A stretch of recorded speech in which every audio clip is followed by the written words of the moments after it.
Bonjour, bienvenue sur Dynamique de Réussite, la chaîne où je vous donne des conseils, des astuces, des outils pour améliorer la confiance en soi, pour améliorer votre qualité de vie, pour réaliser plus facilement vos projets, quels qu'ils soient. Pour ceux qui ne me connaissent pas encore, je me présente Raphaël Pérez, je suis coach de motivation et de confiance en soi et je vais vous donner des petits conseils aujourd'hui sur la notion de responsabilité. Si vous avez suivi ma dernière vidéo, je vous ai parlé de l'importance de changer de regard sur votre environnement, de changer de regard sur le monde, de penser autrement. L'une des clés des personnes qui réussissent, quel que soit le domaine, quelle que soit leur activité, c'est justement de penser autrement, de penser différemment, au moins en ce qui concerne leur activité, l'activité dans laquelle elles excellent. Alors je vais vous expliquer un petit point. Vous avez peut-être vécu, comme moi, des situations dans votre vie un peu délicates. Je vois souvent des personnes qui viennent me dire « ça j'y arrive pas » ou « j'ai tel problème, j'ai tel autre problème », j'ai l'impression que tout s'accumule. Et oui, on a des fois des moments où on a l'impression que on porte sur les épaules un fardeau énorme et on a du mal à avancer, on a du mal à trouver des solutions. On a tout simplement du mal à trouver des solutions parce qu'on est focalisé dans la mauvaise direction. On est focalisé sur ce qui ne convient pas. Alors pourquoi est-ce que je parle de notion de responsabilité par rapport à ça? Quand les choses vont mal, les choses vont mal. Vous n'êtes pas forcément responsable du fait qu'elles n'aillent pas bien. Je vais vous prendre un exemple pour bien comprendre. Si vous êtes sur un bateau et qu'il y a du vent, vous pouvez naviguer au gré des vents et vous laisser porter. Ou alors vous pouvez apprendre à manier la voile et utiliser cette voile pour vous diriger. Votre responsabilité, c'est pas qu'il y ait du vent d'est, du vent d'ouest, que le vent soit fort ou pas, c'est par contre d'apprendre à manier la voile pour mieux vous diriger. Et ça, c'est notre responsabilité à tous, finalement, d'apprendre à diriger notre vie, à manier cette voile pour pouvoir aller à peu près où on souhaite aller et réaliser ce que l'on a envie de réaliser. C'est pour ça que je parle de responsabilité. Et souvent, les personnes, quand on parle de ça, de responsabilité, sont gênées. Elles sont gênées parce que la responsabilité leur laisse penser « je suis coupable ». Je suis coupable, c'est culpabilisant, je suis bon à rien. Non, non, je n'ai pas dit ça. Je dis que nous sommes responsables de notre vie par rapport à ce que nous pouvons diriger. Ce qui n'est pas de notre ressort, c'est pas de notre ressort, c'est pas grave. Pour tout le monde, le vent peut être d'est ou d'ouest. Pour tout le monde, on peut avoir des situations de vie compliquées, un deuil, un décès, un licenciement, ou d'autres situations difficiles, conflictuelles avec son mari, avec ses enfants, avec soi-même, professionnellement parlant, des difficultés. On en voit sortir dans toutes les directions. Personne n'est épargné. La seule différence, c'est d'apprendre justement à guider cette voile, d'apprendre à améliorer ses compétences dans le domaine qui vous intéresse. Alors des fois, ces compétences, on les a acquises jeunes, parce que ça faisait partie de notre éducation familiale.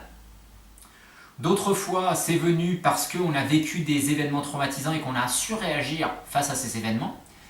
Mais souvent, il faut donc les apprendre et travailler dessus. Et l'intérêt, c'est pas de le faire inconsciemment une fois de temps en temps parce qu'on va réagir favorablement, c'est d'apprendre à le faire consciemment quand on en a besoin. Donc on peut tous vivre une situation difficile. Par contre, si vous avez une situation difficile et que vous êtes focalisé sur le problème, vous allez avoir beaucoup plus de difficultés à avancer, à trouver une solution, que si vous êtes focalisé sur la solution. Thomas Edison, lorsqu'il a inventé l'ampoule à incandescence, il a révélé une chose qui est fantastique au journaliste, à un des journalistes qu'il a interviewé. Le journaliste lui a dit qu'il avait échoué 10 000 fois avant d'arriver à découvrir comment fonctionnait l'ampoule à incandescence. Et Thomas Edison lui a répondu d'une manière fabuleuse « J'ai trouvé 10 000 moyens de ne pas y arriver ». Ce qui est totalement différent, c'est-à-dire que lui, il était focalisé sur la solution, pas sur l'échec.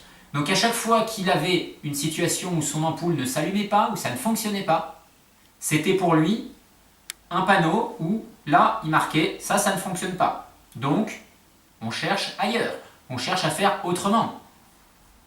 Et c'est ça qui est fabuleux, c'est que il faut travailler sur les choses qui nous permettent d'avoir une meilleure direction de notre vie, un meilleur contrôle de notre vie.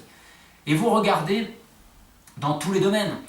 Cet été, lorsqu'il y a eu les championnats du monde d'athlétisme, il y avait un Français qui fait du triple saut, qui était interviewé et il a dit tout simplement qu'il est tombé dans le triple saut parce qu'il trouvait ça plus facile pour progresser. C'est une vue de l'esprit, mais pour lui c'était plus facile. Et quand il a commencé à être dedans, il a commencé à étudier, à regarder des vidéos, apprendre la technique, apprendre certaines choses, savoir comment s'entraîner, aller voir des personnes qui avaient réussi. Ça c'est fabuleux, parce qu'il n'est pas centré sur le problème où, par exemple, il n'arrive pas à progresser, il plafonne. Il est centré sur comment progresser. Est-ce que vous voyez la différence? La différence d'esprit, elle est phénoménale. Et c'est là où on a simplement le fait de penser autrement. Penser à la solution, penser au problème. Ce sont deux choses qui sont totalement différentes. C'est le verre à moitié plein, le verre à moitié vide. Donc à partir d'aujourd'hui, moi je vous encourage, si vous avez des soucis, des problèmes, on en a tous, il y a des moments où on a des hauts, des bas, ça arrive à tout le monde. Dites-vous qu'il y a des choses pour lesquelles vous êtes responsable et des choses pour lesquelles vous ne l'êtes pas. Le fait qu'il y ait quelque chose dans votre vie où vous n'avez pas la moindre responsabilité, ne culpabilisez pas pour ça.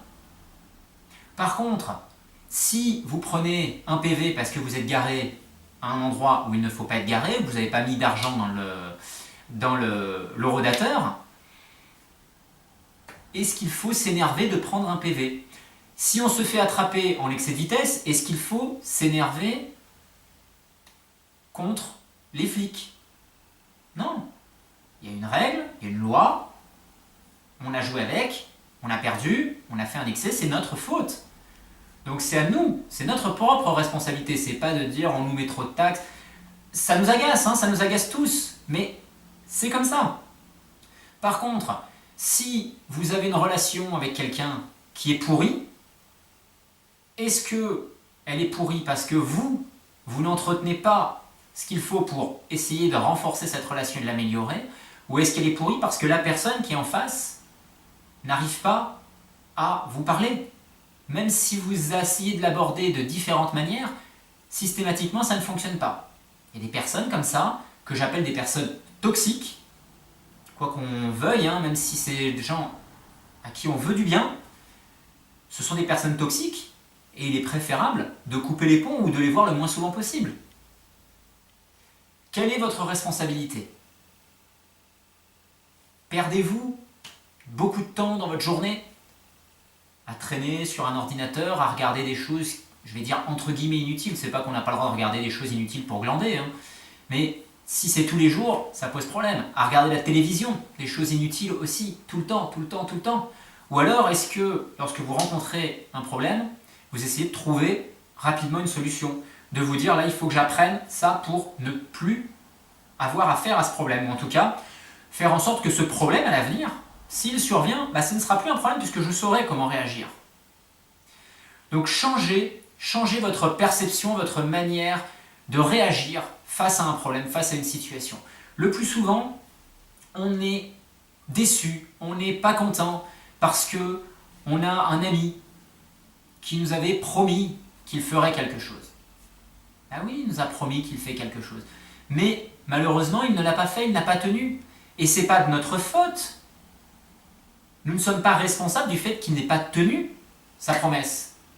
Il a eu d'autres choses à faire. Il a été accaparé par une autre activité, par quelqu'un d'autre. Ça arrive. Il peut y avoir aussi le fait de faire quelque chose et ce quelque chose n'aboutit pas. Parce que certains aléas qui ne sont plus dépendants de vous font que ça n'aboutit pas. Moi j'ai eu une expérience il n'y a pas très longtemps, je vais vous donner cette expérience, vous allez comprendre. J'ai vendu un appartement, j'ai déménagé. En déménageant, on fait tout ce qu'il faut, enfin en vendant plutôt, on fait tout ce qu'il faut, le solde des comptes avec la régie, puisque c'était une copropriété. Il se trouve que tout a été bien fait. Moi j'ai fait ce que j'avais à faire, le notaire a fait ce qu'il avait à faire, la régie a été informée, ils ont eu tous les documents. Et bien, le syndic de copropriété s'est mélangé et a oublié qu'il y a eu le déménagement. Donc ils m'ont redemandé des sous. Je ne suis pas, moi, responsable de ça. Par contre, ça m'a agacé. Je dois vous avouer que ça m'a agacé. Mais j'en suis pas responsable. Ça fait partie des aléas d'une personne qui n'a pas fait son travail convenablement jusqu'au bout. Ça arrive. Ce n'est pas pour autant qu'il faut s'énerver. Le problème, c'est que s'énerver, des fois, ça fait du bien. Hein. Je ne dis pas qu'il faut surtout pas s'énerver. Il y a des moments où il faut décharger, ça fait du bien. Mais ça nous bouffe énormément d'énergie. Donc on s'énerve un bon coup, très bien. Après, on n'est pas en train de ruminer pendant des jours et des jours. Le fait qu'un tel n'a pas fait bien son travail, que le gouvernement ne fait que nous rajouter des impôts, que c'est pareil pour tout le monde. Malheureusement, ça fait partie des aléas, ça fait partie de notre monde. Par contre, je vais finir là-dessus. Ce qui fait partie de vous, de votre responsabilité, c'est la manière dont vous réagissez aux événements. Ce n'est pas l'événement lui-même. L'événement, il peut être agréable, il peut être désagréable, mais la manière dont on réagit à l'événement change tout au niveau de notre vie. Vous réagissez en baissant la tête, en courbant le dos et en disant c'est une catastrophe, il m'arrive que des tuiles, que des merdes, tout le temps, ben, je peux vous garantir que vous allez vérifier qu'il vous arrive que des tuiles, que des merdes, tout le temps.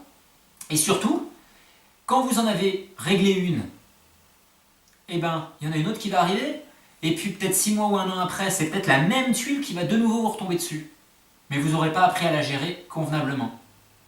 Alors que, à l'inverse, si vous dites, bah là, c'est vrai que ça, c'est désagréable. Mais par contre, je vais essayer de voir ce que je peux faire pour gérer et pour ne plus avoir à ressentir, à vivre cette situation de manière désagréable. Donc c'était un conseil essentiel pour continuer sur la thématique de la dernière vidéo, de penser autrement, de regarder le monde autrement. Regardez plutôt le verre à moitié plein que le verre à moitié vide. Regardez la solution, cherchez la solution plutôt que de rester concentré sur le problème. Très bonne fin de journée, à bientôt pour une nouvelle vidéo.